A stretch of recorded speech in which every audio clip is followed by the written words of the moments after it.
Hello everyone! So today I thought it would be fun to go through all of the obscure characters from the Generation 1 cartoon and maybe a few other outliers and see exactly what they have become. Background characters who have been given new life thanks to comic book artists wanting to flesh them out, or characters who were created after the fact and then were retroactively reinserted into Generation 1.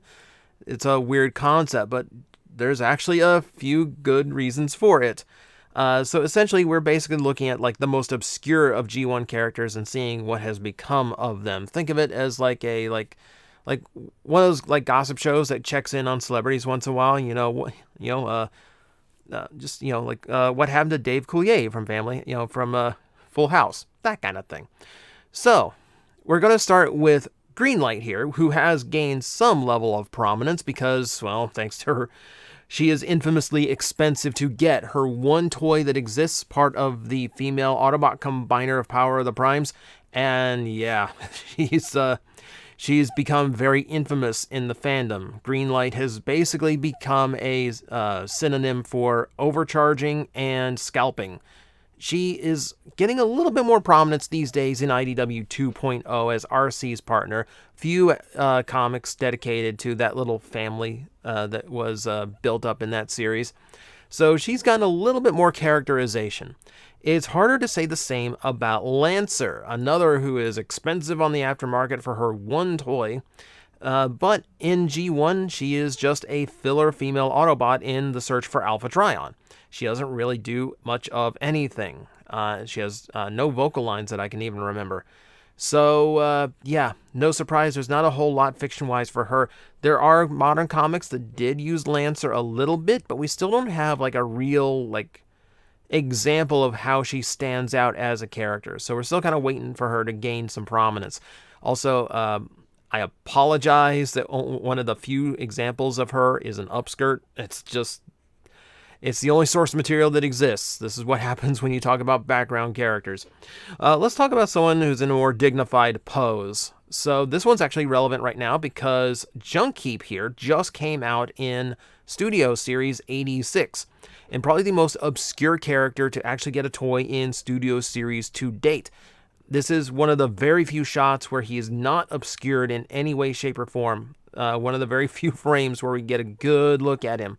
He's usually Junkion number 1 when they go to remold Wreck-Gar toys, so you can have a Junkion that can ride a Junkion.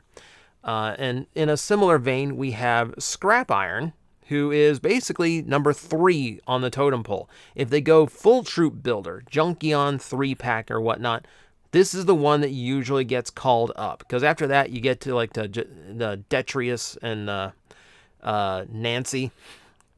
You get into some more even obscure Junkions after that. But if they need a third bike Junkion, it's usually Scrap Iron who gets called up. Or Scrap Heap is an alternate name, but that gets close to Junk Heap. So we're going by Scrap Iron for this list. See, and there's a lot of characters in G1 like this, like Lifeline. Lifeline, obviously, like a very blatant just reuse of RC's character model because they needed a female nurse in the scene. The only physical difference is that she does not have her backpack. That's about the only thing. This one scene, this episode, Fight or Flee, is like the reason why nearly every RC has a green repaint somewhere in down the line. I believe, to my memory, I'm sure people are going to call out RCs that don't, but Animated and Masterpiece are the only ones offhand I can think of that didn't get a green repaint at some point. Even Energon RC got done up in green because of this scene. Lifeline is one of the characters who gets a little bit of fiction, and it's mostly just background fleshed out details. Like, Lifeline is technically the last surviving Paradron medic. That's the character she has. So we don't really get to see her stand out much, but if they keep using RC the way they do, it's probably only a matter of time before they give a little bit to Lifeline. She's not the only character that exists to repaint other toys, however. The Guardian robots ancient guardians of Cybertron and a menace for one of the episodes where the Autobots returned to Cybertron, obviously is a very swollen version of Omega Supreme. They have modified Omega's background in other fiction to actually explain that he was once a guardian robot, same as all of these, but given actual life and given a program all of his own.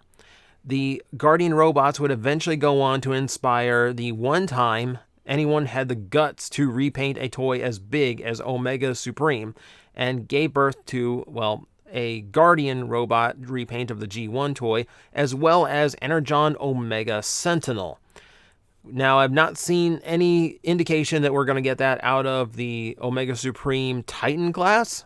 It would be hilarious if they even tried, but the possibility does exist. There's some even more obscure ones we could go into, but they've gotten next to nothing, just enough to actually qualify them as existing. So, remember this guy? In the script, he's just known as Giant Autobot. He's actually a hologram that Hound has created to distract the Decepticons, most notably Devastator. This guy towers over all of them.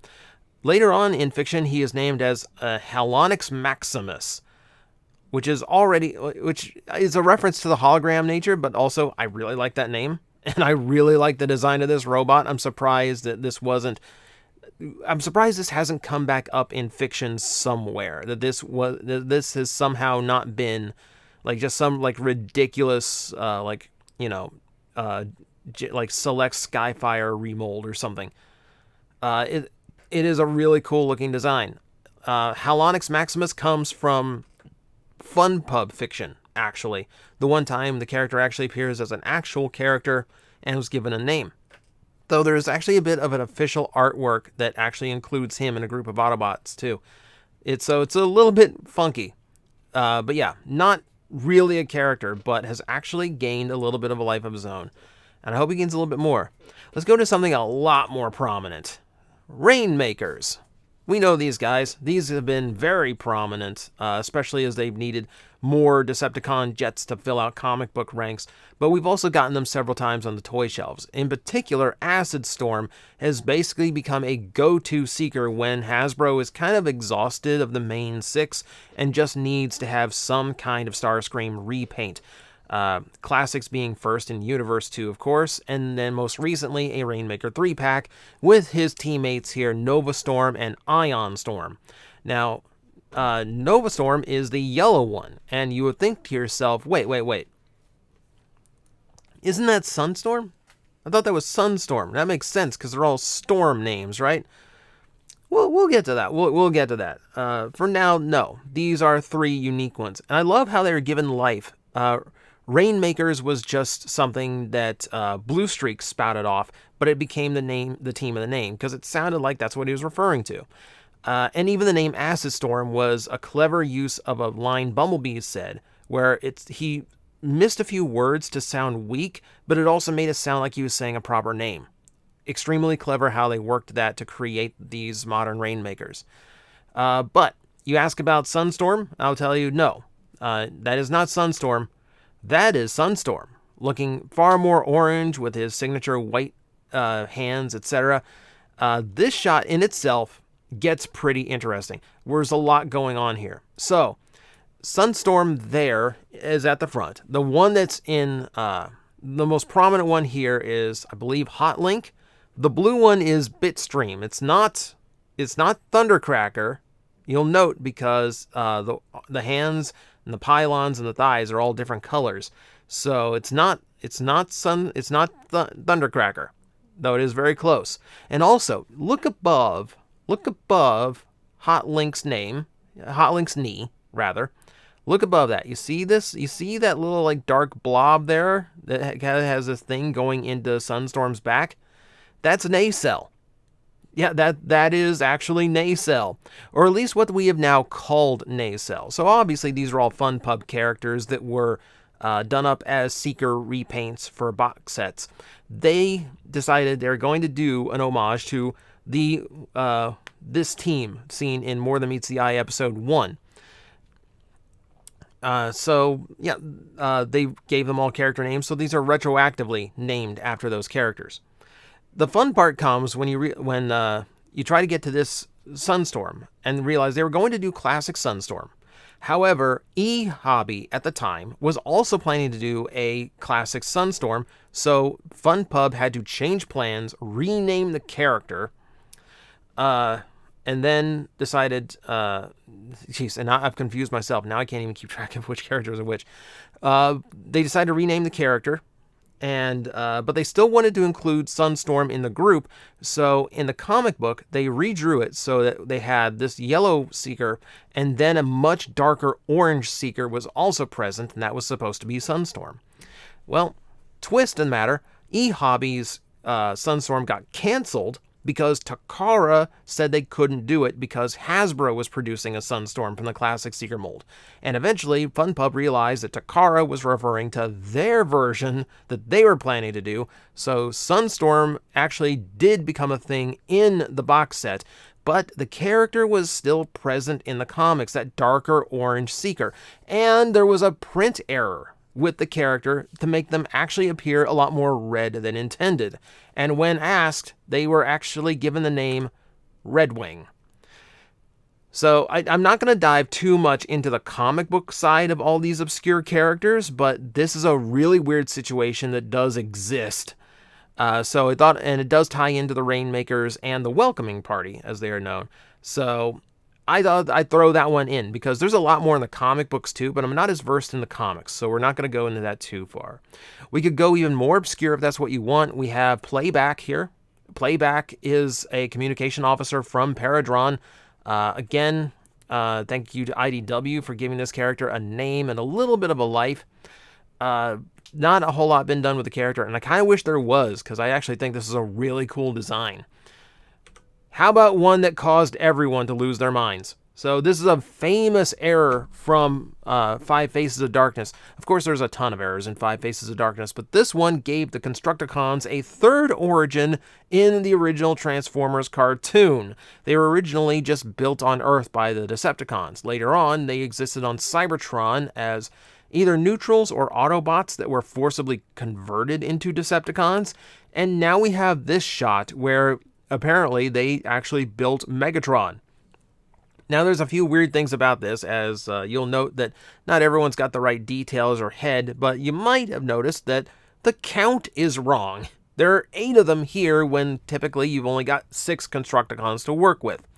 One of the extraneous Constructicons in this shot became a character named Gravedigger, and aside from appearing in a couple of random comic books, they were eventually the inspiration for Buildmaster in Takara's version of Power Core Combiners. Gravedigger, that being a original name they were going to apply to one of the Constructicons, and didn't. I guess decided it might be a little bit too grim of a name, but they got repurposed for this extraneous Constructicon. The other one, and I'm not naming which one because all these are incorrect for various reasons, so we're just going, just pick one, and we'll say it's them. The other one is a character who would eventually be known as Hauler, if that sounds familiar. That is the name that Cliffjumper shouted to a random yellow crane truck in More Than Meets the Eye Part 2. This was one of the more famous weird shots. I think it's Part 2, might be Part 1, I can't remember offhand. But still, you know Hauler. You know the story behind Hauler. They were originally going to do the Diaclone crane truck in year 1 of Transformers, scrapped the idea, but it was too late to take Hauler out of his one appearance in the original episodes of G1. So the backstory now is that Hauler was originally a Constructicon on Cybertron, but then reassigned as an Autobot, or turned a new leaf, as it were. So Hauler actually got a pretty interesting backstory considering it's an accident that he exists. And now we're waiting for the Velocitron version, which has his original Constructicon colors as Road Hauler. That's going to be I think that's a fun release because it's a fun little fun character that accidentally developed from a lot of animation errors. Now, speaking of Five Faces of Darkness, it is a gold mine for characters like this, and a lot of characters that tie into the later mythos of the 13 and the original primes of Cybertron, which kind of goes into the aligned continuity. So we're going to go through some of these Autobot leaders. There's not a whole lot to speak on most of them. You're looking here at Primon, who his forehead crest is the inspiration for the ancient Autobot symbol. This character potentially predates Cybertron in the original cartoon. So essentially a prototype or an early build of that the Quintessons had made as a robot and brought to Cybertron when the factory was first built. So this would be your very first semblance of an Autobot that bared the matrix of leadership.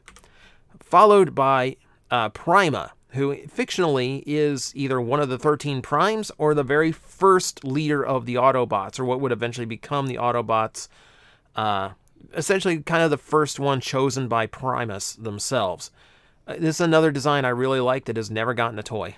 And that's pretty true of a lot of Five Faces of Darkness, as it turns out. We also have Prime Nova. There's no full body shot. We just have this little shadowed version of their head. It's a cool head design, but that's really all we got to go by.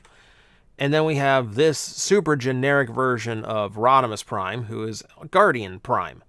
A lot of these names, by the way, are like Ask Vector Prime things. So a lot of the tie-in for things like the 13 and all that kind of came retroactively. Well, obviously it did. But it just so happened that fiction lined up with this flashback scene. So when they had the chance, they just started dotting in these characters. We have another one.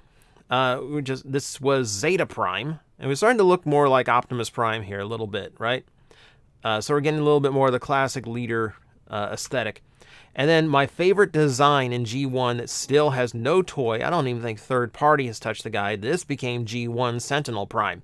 And of course, Sentinel Prime has had a completely different life of its own in many different continuities at this point. So this is always traditionally the immediate predecessor to Optimus Prime, the Matrix bearer before Orion Pax got his hands on it. And again, he exists in Titan's Return as a completely different character. He exists in Animated as a completely different character, though at least color-wise matched up.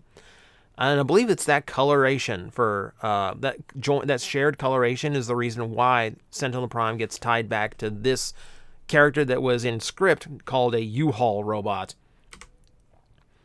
And for the one last one for Five Faces of Darkness, and this is a really fun one. So the one at the right is Glyph. I don't know if BotCon Glyph was inspired by this particular shot where a fembot actually seems to have elements of Bumblebee's design or not, but it is, if it's not, it's a hilarious throwback. And then the pink robot in the front, that is Strika, or at least what was eventually called Strika. To my knowledge, I don't think the other robots in the back shot have been given names. Like none of them apply to like Obsidian if Strika is there. But it does allow us to feed into the idea from Beast Machines that Strika is an ancient Autobot hero, or Cybertronian hero, I should say. So she's in G1 a little bit. Kind of fun. And we're going to wrap it up with this shot. And you probably didn't even realize that those statues during Starscream's coronation are actual characters, or at least they were intended to be characters. In the original draft of the movie, these statues were supposed to come to life and be Galvatron's minions. And that's going to be where he formed his army. So in the close-up shots of some of these statues, if they resemble sweeps, that's probably why. But interestingly enough, all of the statues are supposed to represent ancient Decepticon leaders, which we don't ever get to see or hear about.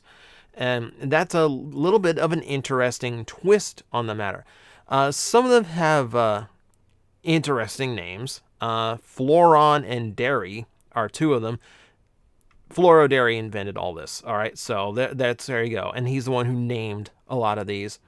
But they also include things like Gulon, Murdron, Bloodron. How many generic bad terms can we apply to Megatron? essentially. Gladiaron, Pinori. I don't know where. Hang on, let me double check where we get that. Okay, Pinoy is a slang for a person of Filipino descent, which designer Floridari is. Cultural. And then we have, you'll notice Murderon, named after a crime, right? So a few of these are actually named after crimes. Floro basically using something that's really bad and putting the word on at the end. So when I say Cannibaron, cannibal. He named a Decepticon after Cannibal. And then see, Floron, Dairy, Gulon, Murderon, Bloodron, Devron, Gladiaron, Pinoy, Cannibaron, and then there's a 10th. And I'm not even going to tell you what the 10th is. Suffice to say, Florodary is not the most sensitive of persons.